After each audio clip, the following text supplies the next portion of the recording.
Coming up on Mountain News this morning, healthcare workers here in the Commonwealth continue to experience fatigue as they help fight against the COVID-19 pandemic. And the tornado outbreak in western Kentucky earlier this month claims another life. Dedicated to eastern and southern Kentucky, this is WYMT Mountain News this morning.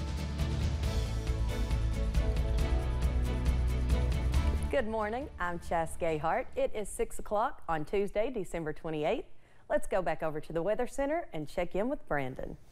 Well, good morning, Chas. Rainy so start to the day. Exactly. So far, kind of a soggy start to the day out there on this Tuesday morning. We're making our way through the final days of 2021, if you can believe it.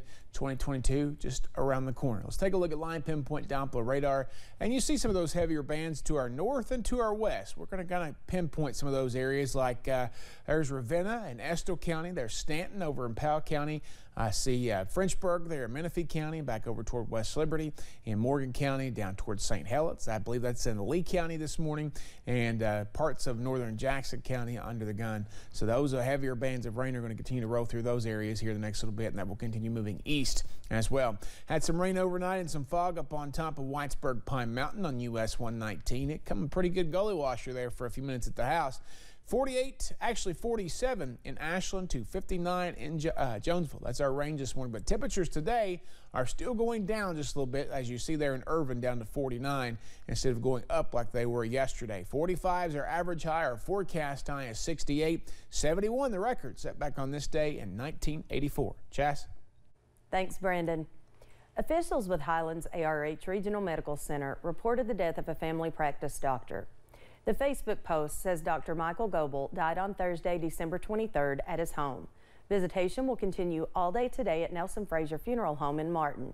Funeral services will be held on Wednesday at 1 p.m. also at the funeral home.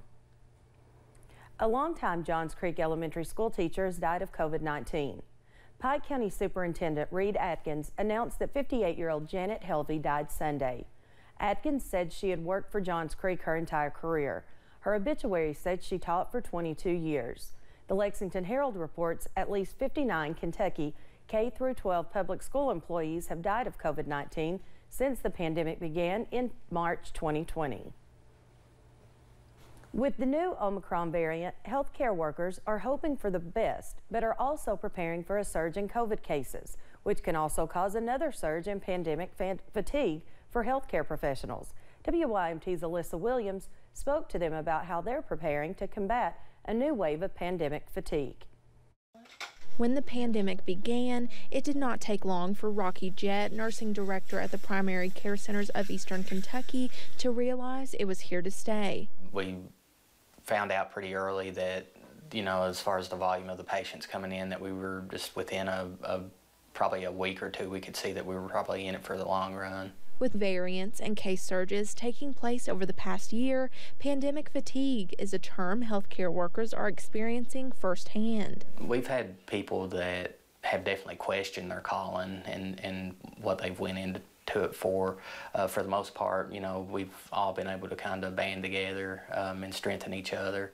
Healthcare professionals like Scott Lockhart at the Kentucky River District Health Department says for healthcare workers, knowing when to separate yourself from work is crucial when dealing with pandemic fatigue. Those of us in the public health community, I think a lot in different healthcare communities, we've tried to encourage our staff, our colleagues, our coworkers to as much as they can to step back, recharge the batteries. Jett adds that reminding yourself of your why can go a long way in combating pandemic fatigue. Just remember what you went into healthcare for, and it's the patients. They're coming here to us for answers. We need to be strong for them. Reminding healthcare workers to stay positive in the upcoming weeks. In Hazard, Alyssa Williams, WYMT Mountain News. Rocky Jett from Primary Care Centers of Eastern Kentucky says the COVID vaccinations helped ease the workload of healthcare workers, so he's still encouraging people to get vaccinated or receive their booster if they have not done so. And with Christmas now over and the new year just around the corner, let's take a look at our current COVID-19 numbers. The state reported 1,342 new cases yesterday, bringing our case total to 846,379. We had 17 new deaths as well, putting the Commonwealth's death toll at 12,074. The positivity rate is inching its way closer to 12%. It sits at 11.8%. And you can always find the latest COVID-19 information on our website at WYMT.com. The Omicron variant is spreading rapidly in some parts of the country, and health officials fear a busy holiday travel season could worsen that trend. WYMT's Zach Hawk has more on what Governor Andy Beshear had to say about it yesterday. Governor Andy Beshear described a COVID situation across the Commonwealth as stable, but in a dangerous position if national trends are an indicator. At least the good news for now is we are not seeing the same type of increase yet. It remains to be seen exactly how much we will see. The governor highlighted increasing positivity, a rate nearly at 12% as a leading indicator of an Omicron wave. It will be a leading indicator about how much virus we have, but hospitalizations will likely be how serious of a surge we're actually in. 11,000 Kentuckians received their first vaccine dose over the weekend. Currently, Perry County is the only Eastern Kentucky county in the top 5 for receiving a first dose, and more than 35,000 Kentuckians received a booster shot. Also a good number, because I truly believe whether we have another surge doesn't depend as much on new vaccinations, it depends more on boosters. In addition to vaccines, Governor Beshear hopes to see an added layer of protection in the latest form of testing. Soon, there will be rapid tests that are easily available that you can take at home that's going to help add an extra layer of protection. Beshear warned Kentuckians to be cautious as the full impact of Omicron becomes more clear over time. In Hazard, Zach Hawk, WYMT, Mountain News. Governor Beshear emphasized that the best way to protect yourself and the best way to keep kids in school is to get vaccinated and get a booster shot when eligible. The death toll in the wake of the devastating tornadoes in western Kentucky has increased by 1. Governor Beshear reported that an infant died last week, bringing the total to 77. It happened in one of the hardest hit areas, Graves County, which included the town of Mayfield. Beshear shared the news alongside his wife, First Lady Brittany Beshear, during his Monday news conference. This is one that rips at the very fabric of who we are. Brittany and I ask everyone to join us in lifting up this family and their friends and the community in prayer.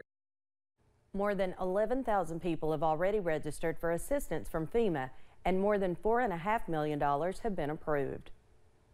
Families in Taylor County are still recovering after an EF3 tornado swept through the county earlier this month. All that's left in many areas is barren land and slabs of concrete, as bulldozers have come in to clean up and clear the areas where debris once was. While several families still struggle to recover, many from across the Commonwealth and beyond have come together to help out. Our volunteers have just been fantastic.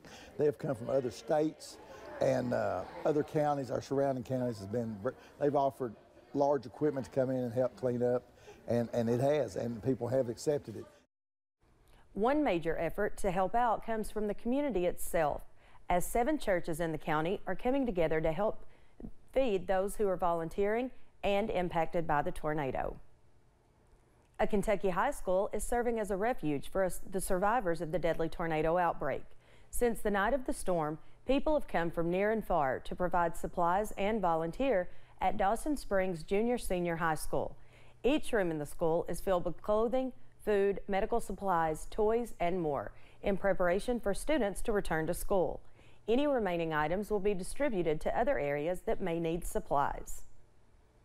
We have an update on our fundraiser efforts for tornado victims. Gray Television, our parent company, through its Heal the Heartland and Kentucky Rises campaigns, raised more than $580,000 to help with relief efforts. The partnership with the Salvation Army will help restore electricity, water, and other services that were taken out by the tornadoes.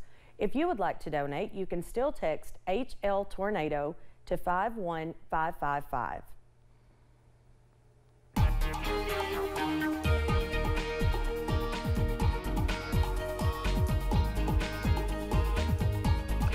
6:09 here on this Tuesday morning. We're still tracking a few showers out there, some heavier rain in those northwestern counties on line pinpoint Doppler radar. You can see that by those darker greens and yellows and even some oranges there just south of Lexington, just north of London, moving east at this point. So anywhere along the Mountain Parkway and I-64 corridor where those cooler temperatures are, you see Irvin and Moorhead and Ashland all in the 40s, Prestonsburg, Jackson, and Logan all right there around 50 degrees. Everybody else to the south of that a little warmer. 68 this afternoon. Southwest winds will eventually win out there. Could gust as high as 20 miles per hour or better at times, and scattered showers is the name of the game. As we look ahead, though, warm and breezy today. Cold front double trouble coming later this week, tomorrow and on Saturday. And then again, as we see a possible wintry start to 2022, 2 days in. We'll see how that plays out as we get a little bit closer. Chas? Thanks, Brandon. And thank you for joining Mountain News this morning. More news is on the way. Coming up next, a team of doctors in Ohio makes some waves in the world of healthcare after performing a historic surgery.